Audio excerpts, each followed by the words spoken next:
warahmatullahi wabarakatuh. Ashama akkam jirtu hordoftoota chaanalii Oro Computer School. Arras sagantaa addaatiin walitti deebinee jirra. Microsoft Word irratti loogoo YouTube bareedaa isaa hojjechuu yoo barbaanne akkaataa itti hojjennuun isinitti agarsiisa. Egaan YouTube keenya subscribe, like, share godhaa. Akka xumura qophii keenyaatti nu waliin turtii gaarii isiniin jenna. Amma kallattiidhaan gara viidiyoo keenyaatti seenna.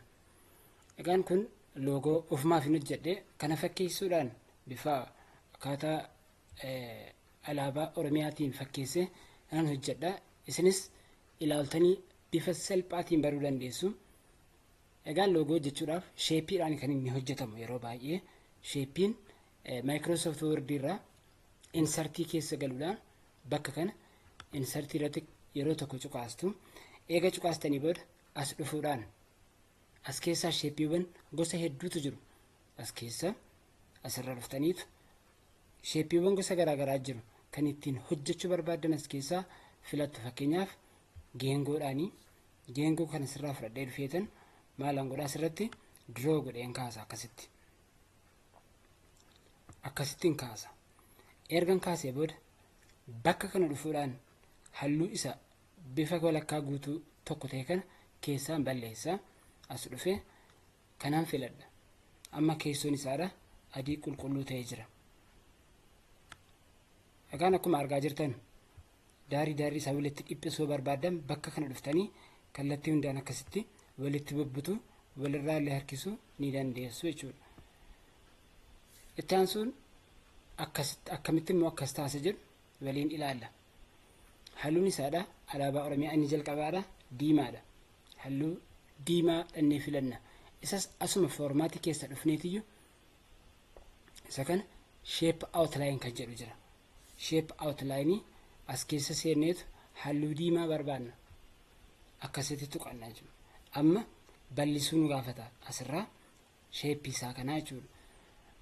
Shape isaa kana bal'isuudhaaf immoo outline dhuma kana keessa dhufnee as keessa more outline kan jedhu ni jira. Asirratti yeroo tokko tuqanna yookiin as keessa dhufneetiyyuu isa kana filanna yeroo tokko ni bal'ata haga ta'e wayii ammas ni xiqqaata. As keessuma dhufnee asitti deebineetu bakka kanatti shape outline keessatti deebinee more outline kan jedhu dhiifama. Asumatti deebinee bakka kanarratti dhufna. Weight iddoo jiru kana erga dhufnee booda more lines kan jedhu ni jira. Kan biraa laayinii bal'aasaa as keessaa barbaadii jedhaara. As keessan seena ergan seene booda foormaat sheepiin kun akkaataa kanaan naaf ba'a asirratti. Sana booda bakka kan dhufuudhaan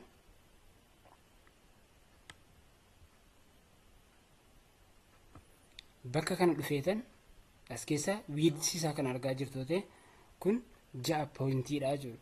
Isa kana maalan godhaa asirraa nan dabala xiyya si olii kanatti. Akkasitti yeroon tokko maal ta'a dabalaa deemaa jira argaa jirtu ta'e kun dabalaa deemaa jira. Akkasitti yeroon tokko akkasitti dabalaa deemaa jechuudha. Kanadha. Isa jalqabaa akkas goone. Kan keessoo immoo maal ta'a taane diimaa adiidha jechuudha. Isuma kana deebisnee bakka biraa sheeppii kan biraa fudhachuu hin deemnu. Isuma kana yeroo tokko asirratti tuqanneetu asirratti yeroo tokko tuqannee right click jennee copy jenne isa kana copy goona. Copy erga goone booda asumatti deebisneeti isuma kana paste goona jechuudha. Yeroo tokko akkasitti paste goona. Egaan isa kana bakka kana qabnee akkasitti xiqqeessina keessoo seenaa waan ta'eef akkasitti eega xiqqeessinee booda maal goona bakka kanatti finnaa jechuudha. Alaabaan Oromiyaadha. Jalqabni diimaadha. Ittaansii adiidha. Achi gurraacha jechuudha. Adiin silumaa jira waan ta'eef asuma keessatti isa kana qindeessinaa jechuudha. Egaan hordoftoota keenya akkuma ilaalaa jirtan haala salphaa ta'een utuu hin cinqamin maal godhaa jirra loogoo YouTube bareedaa isaa hojjechuu dandeessu. Barreeffama illee ganaa galchinaa. Egaan amma inni adiin kunoo asiin seenee jira. Isa kana halluu isaadhaa gara maalitti jijjiiruu qofaa gara gurraachaatti jijjiiruudha. As form